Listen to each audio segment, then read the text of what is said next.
हज़ारों साल नरगिस अपनी बेनूरी पे रोती है, हज़ारों साल नरगिस अपनी बेनूरी पे रोती है, बड़ी मुश्किल से होता है चमन में दीदा वर पैदा। Allama Iqbal is the renowned poet and philosopher of the East.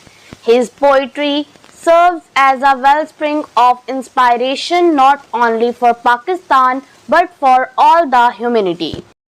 Iqbal's verses are a testament to his deep love for his homeland and his vision for a united Muslim world. Through his immortal words, he urged people to rise above their limitations, to recognize their inner potential and strive for a just and enlightened society. Iqbal's famous lines, खुदी को कर बुलंद इतना के हर तकदीर से पहले, खुदी को कर बुलंद इतना के हर तकदीर से पहले, खुदा बंदे से खुद पूछे बता तेरी रज़ा क्या है, encourage us to elevate our selfhood to such a level that even destiny must seek our consent.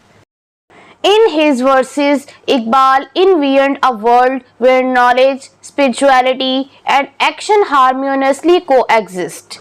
Allama Iqbal's poetry resonates across generations, reminding us of power of words to transform lives and nations. If you like this video, please hit the like button and subscribe my channel for more videos. Thank you.